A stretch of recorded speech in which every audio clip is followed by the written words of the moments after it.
It happened 10 years ago. Maybe more. But you still remember. The exact words you said. The look on their face. The burning shame. Like it happened yesterday. What if you're the only person who remembers? What if everyone else forgot it 5 minutes later? What if you've been carrying embarrassment for a moment that only exists in your memory? Because your brain holds on to shame. Replays it. Magnifies it. While everyone else moved on. And you're stuck in a moment nobody else is thinking about. Welcome to Unfiltered Adulthood, where we explore the quiet psychological shifts that reshape you in your 20s, 30s, and 40s. If this resonates, subscribe and hit like. There's someone who said something at a party. It was years ago. They were trying to be funny. Trying to contribute to the conversation. And it came out wrong. Completely wrong. The kind of wrong that creates immediate silence. Where you can hear your own heartbeat. Where every face turns toward you with that look. That mix of confusion and secondhand embarrassment. And they knew. Instantly. The moment the words left their mouth, they knew it was a mistake. They tried to laugh it off. Tried to explain what they meant. But the damage was done. The moment was already seared into their memory. Archived under worst moments of your life. Permanent collection. That was 10 years ago. And they still think about it. Not occasionally. Regularly. It surfaces at random times. In the shower. Before sleep. During quiet moments at work. Their brain just decides to replay it. In full detail. With commentary. With all the things they should have said instead. With imaginary do-overs that never happened. They can remember the exact room. The exact people. The exact expression on the face of the person who heard it. They remember what they were wearing. What time it was. The temperature of the room. Every single detail is crystal clear. More clear than memories that actually matter. More clear than genuinely important moments in their life. But here's the thing. Nobody else remembers. Not one person from that party could tell you what happened. Not because they're being kind. But because it genuinely didn't register as memorable to them. It was an awkward moment that lasted maybe 10 seconds. And then the conversation moved on. Someone changed the subject. Life continued. And within 5 minutes, it was forgotten. Except by them. For them, it never ended. The moment kept happening. Over and over. In their head. A private screening of their worst moment. Playing on loop. With them as the only audience member. The only person who cared. The only person who remembered. They started to notice a pattern. That they could remember every embarrassing thing they'd ever done. Going back to childhood. That time in 3rd grade when they gave the wrong answer in class. That time in high school when they waved at someone who wasn't waving at them. That time at work when they called their boss by the wrong name. Every single cringe moment. Catalogued. Preserved. Ready to be recalled at 3 in the morning. But they couldn't remember the good moments with the same clarity. Compliments they'd received. Vague. Times they'd succeeded.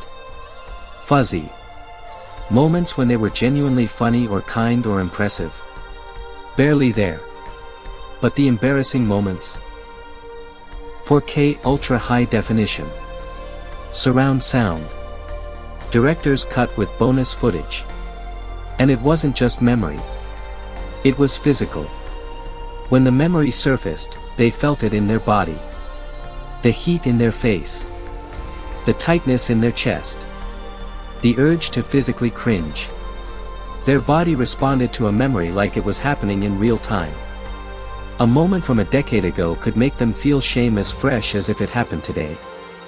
They tried to logic their way out of it. reminded themselves that nobody remembered. That it wasn't that bad. That everyone has awkward moments. That they were being too hard on themselves. And intellectually, they knew all of this was true. But the shame didn't care about logic. It persisted anyway. What they didn't understand was why. Why did their brain hold on to these moments? Why couldn't they just forget like everyone else clearly had? Why was their memory so selective, so cruel, so focused on the moments they desperately wanted to forget? The answer was uncomfortable. Their brain was trying to protect them. By holding on to embarrassing moments, it was trying to prevent future embarrassment. Teaching them what not to do. What not to say. How to avoid social mistakes. It was a survival mechanism. Designed to keep them safe from social rejection. From being cast out of the group. But the mechanism was broken. Or at least outdated. Because the level of threat their brain perceived didn't match reality. Making an awkward comment at a party wasn't life or death. It wasn't social exile. It was just a moment. A forgettable, human moment. But their brain treated it like trauma. Filed it under critical memories.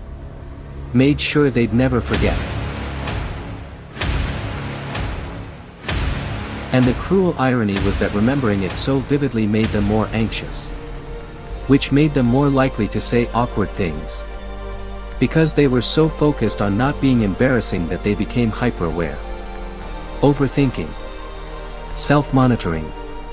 And that self-consciousness created exactly what they were trying to avoid. They started to realize something else. That everyone they knew probably had the same thing. Their own collection of cringe memories. Their own private archive of shame. And just like how they didn't remember other people's awkward moments, other people didn't remember theirs. There was a term for this. The spotlight effect. The belief that people are paying more attention to you than they actually are. The feeling that you're under a spotlight. That everyone noticed.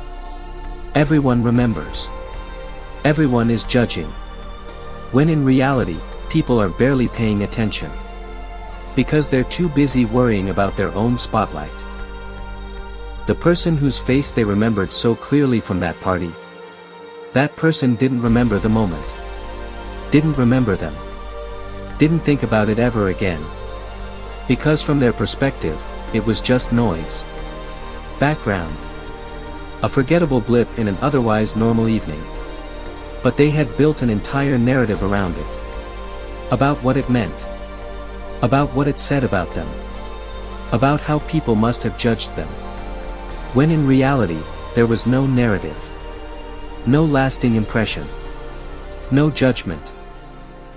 Just a moment that came and went. That existed only in their memory. And they started to see the pattern everywhere. The things they were embarrassed about, other people didn't even notice. The things they thought were huge deals were barely blips to everyone else. And they'd been carrying the weight of these moments alone. Torturing themselves over things that only mattered in their own head. And understanding this didn't make the memories disappear. But it made them lighter. Less significant.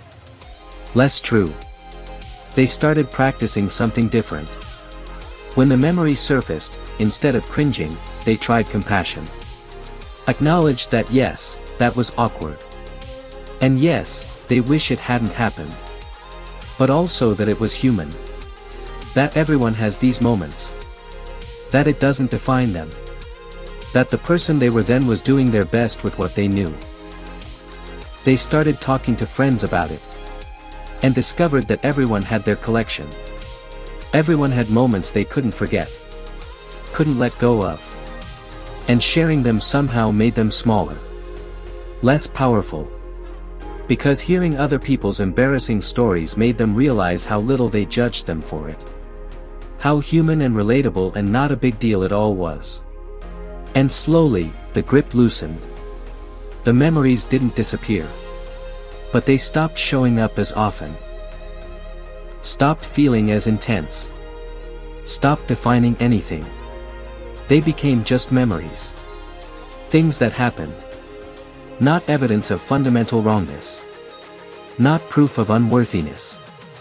Just moments. They learned that the brain's negative bias is real. That remembering bad things more vividly than good things is a feature, not a bug. An evolutionary adaptation that kept humans safe by learning from mistakes.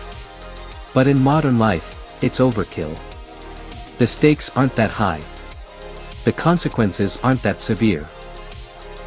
And most importantly, they learned that they were the only one keeping these moments alive.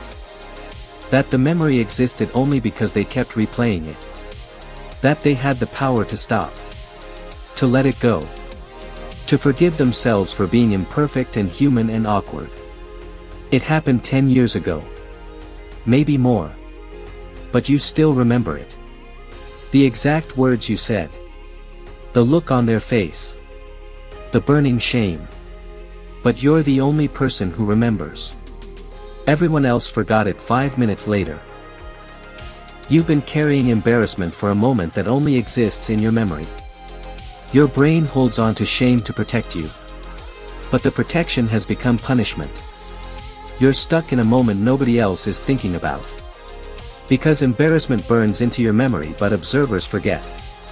The moment lives in your head but nowhere else. The spotlight effect is real. You think everyone noticed, everyone remembers, everyone judges. But they don't. They're too busy with their own spotlight. Their own collection of cringe. Their own 3 a.m. replays of moments nobody else remembers. You're not uniquely embarrassing. You're just human. And humans are awkward sometimes. Say the wrong thing. Do the wrong thing. Make moments they wish they could take back. Everyone does. The difference is most people don't remember yours. Because it wasn't that memorable to them. It was just a moment. That came and went. That only stayed with you. The memory exists because you keep it alive. And you can let it go. Forgive yourself. Acknowledge it was awkward and also that it doesn't matter. That you're more than your worst moments. That shame doesn't have to be permanent.